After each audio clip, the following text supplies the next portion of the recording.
સ્થાનિક સ્વરાજની ચૂંટણીમાં રાજકીય પાર્ટીઓનો વોટ શેર સામે આવ્યો છે।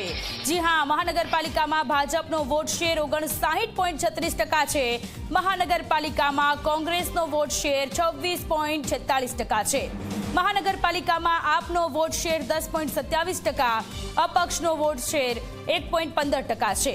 નગરપાલિકામાં ભાજપનો વોટ શેર 52.11%, નગરપાલિકામાં કોંગ્રેસનો વોટ શેર 30.68% છે, જ્યારે આપનો વોટ શેર 4.89% છે। નગરપાલિકામાં અપક્ષનો વોટ શેર 9.33% છે।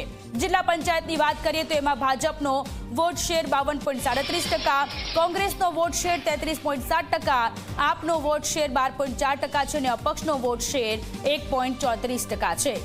તાલુકા પંચાયતની વાત કરીએ તો તાલુકા પંચાયતમાં ભાજપનો વોટ શેર 51%, કોંગ્રેસનો વોટ શેર 32.89% છે, આપનો વોટ શેર 12.67% છે, અપક્ષનો વોટ શેર 3.3% છે।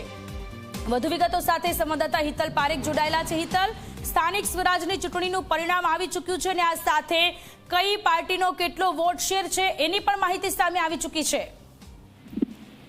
જી ચોક્કસ એવું કહી શકાય કે રાજકારણમાં વોટ શેર જે છે એ ખૂબ મહત્વનું પરિબળ હોય છે। જે પ્રકારે વોટ શેર સામે આવ્યો છે એ પ્રકારે જોવા જઈએ તો મહાનગરપાલિકામાં ભાજપનો દબદબો જે હોય છે એ દબદબો બરકરાર રહ્યો છે।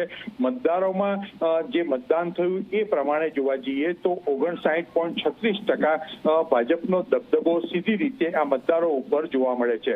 સ્વાભાવિક છે કે શહેરી વિસ્તારમાં આ દબદબો છે, જ્યારે મહાનગરપાલિકામાં જ કોંગ્રેસનો વોટ શેર 26.46% અને આપનો વોટ શેર 10.27% અને અપક્ષનો 1.15% છે।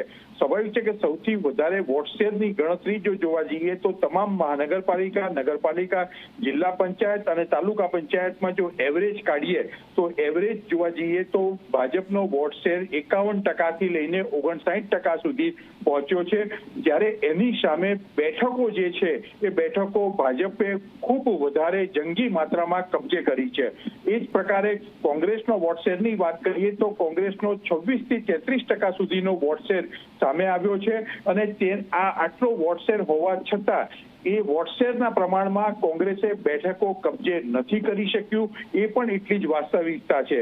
જ્યારે આપ પાર્ટીનો વોટ શેરની જો વાત કરીએ તો નગરપાલિકામાં 4% રહ્યો છે અને વધીને 12% થી 13% સુધીનો વોટ શેર આપ પાર્ટીનો રહ્યો છે। એ બતાવે છે કે ભાજપ જે વોટ શેરની રણનીતિ છે અથવા રાજનીતિ છે એમાં માહિર છે અને એ માહિર હોવાના કારણે જ સ્થાનિક સ્વરાજ્યના ચૂંટણીના પરિણામો આટલા બધા ભાજપ તરફી જોવા મળી રહ્યા છે। જી તો આભાર તમામ વિગતો માટે। સ્થાનિક ચૂંટણી